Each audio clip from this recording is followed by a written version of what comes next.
As perfectionists, we can get stuck, especially when not everything is under our control. In times of uncertainty, that stuck feeling doesn't come from laziness or a lack of effort. It comes from mental overload and emotional spiraling. You know what I'm talking about, right? I know I've been there. So if you're a high achieving, wellness minded parent or professional, you know how frustrating it is to feel like you're doing so much, but you're not moving forward enough.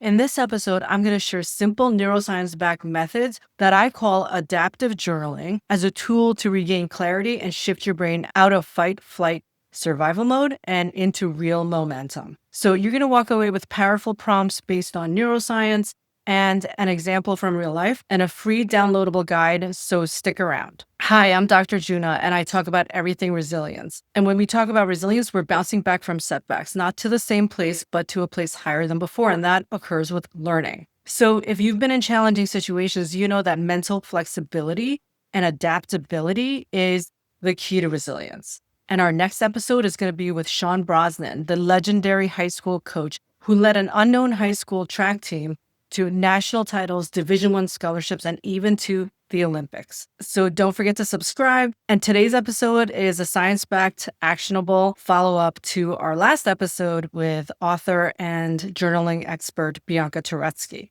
So journaling is an art, but it's also a science. Venting into your journal or spiraling about your stress or recalling negative events into a journal can actually reinforce negative pathways in your brain. That's why it doesn't always help to perseverate and rehash things that were negative. The method of journaling really matters. So I call it adaptive journaling. And this is your guide to go from brain survival mode into clarity. Here are the 3 steps. Label what you feel, reframe it with curiosity, and write one small, doable step. We're going to talk about why this matters and how to do it.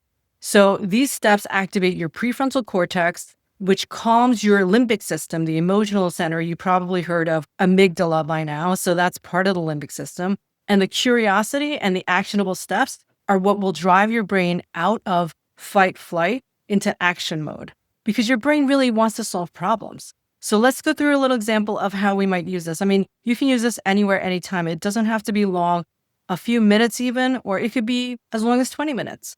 So let's go through a classic chaotic morning.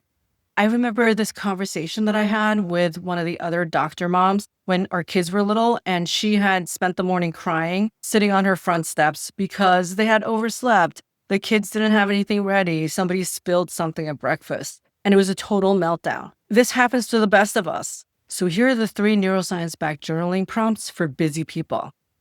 Emotional labeling. In this case, we're overwhelmed. There's so many things going on. Why does this work? It helps us identify the dominant emotion that we're feeling, and it kicks in our language system. It gives us a little bit of distance from the feeling, and then we can explore and engage our prefrontal boss brain in regulating our emotions. Second step is adaptive reframing. Reframing is when you take your perspective and then you step back. Now we've been able to step back because we label the emotion. We can now reframe the entire scenario. It's not like the end of the world. It is just a late morning. It's just a disorganized morning. Here you can write about the challenge that happened, then actually look at the reality of the situation rather than making cognitive errors like catastrophizing when our brains tend to blow things out of proportion. This step allows for us to become flexible, improve our problem solving, and put a stop to a spiraling down into a depressive style of thinking. Here in the example, we could write, oh, it's a disorganized morning. It's not the end of the world, right? That will bring us to the 3rd step, micro steps for momentum. So this is where we satisfy our brain's urge to solve problems. We need to have an action step. We can't just go spinning out. We need to give it a solution. That way our brain says, okay, we could put this away for now. We have a solution. We know what's going to happen. It's that control part of our brain. So here we can list one tiny reachable step that we can take right in that moment or for the next time. Even these small wins release dopamine and it reinforces motivation and drive. So we can reframe the situation here and say, I got this. Now I know what went wrong and we can get better organized for tomorrow morning. So that's a win. So the reframe is, it's not the end of the world. This was a disorganized morning. It happens to everyone, which is all true. You're not trying to fool yourself or lie to yourself. I'm going to get through this. We can stay calm, and that's the win. And then the micro action will be, we're all going to get organized tonight for tomorrow morning.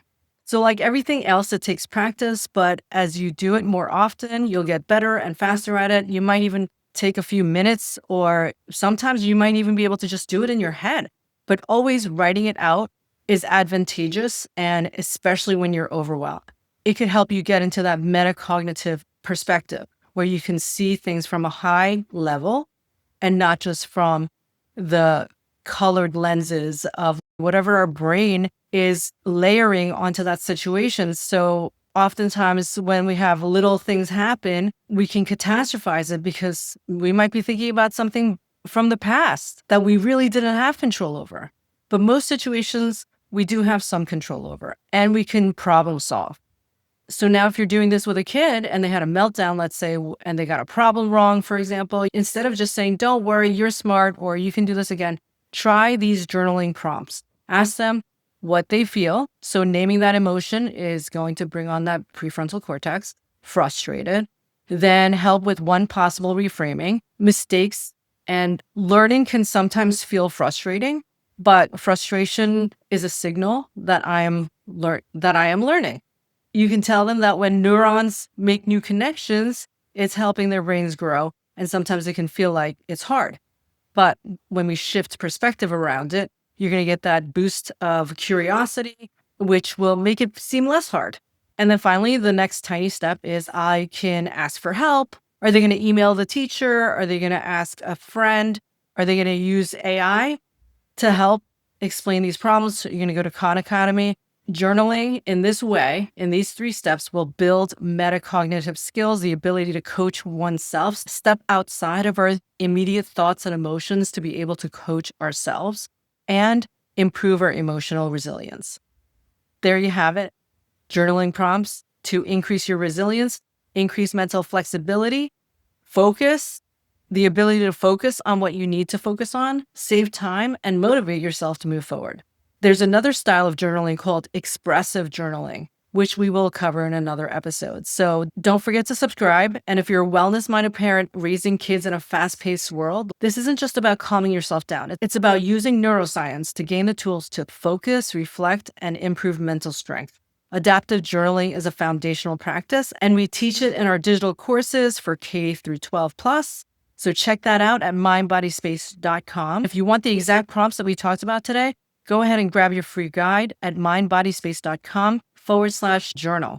If you're on Instagram at MindBodySpace Podcast, we'll have it sent right to your inbox. If you're ready to go deeper, our digital courses are built for families like yours. High performance, wellness driven, grounded in neuroscience. For younger kids and even older kids, we have the Brain Bun plush doll and book series, as well as multimedia content so that they can learn these skills while their brain is learning the routines that they could have for a lifetime. You, your brain, and your body are unique. Try these prompts, track what works, build your own guide for yourself. Nobody is the same, and a lot of these studies are helpful, but they're not for individuals. They're just scientific studies that give us clues along the way. So thanks for joining me today. I'm Dr. Juna. I'm a mom of 2 amazing people. I'm a board-certified physician specializing in lifestyle medicine with a master's in education from Harvard. I've dedicated my whole career to teaching kids about their brain and stress and time so that they can have empowering knowledge to help them thrive. Thank you.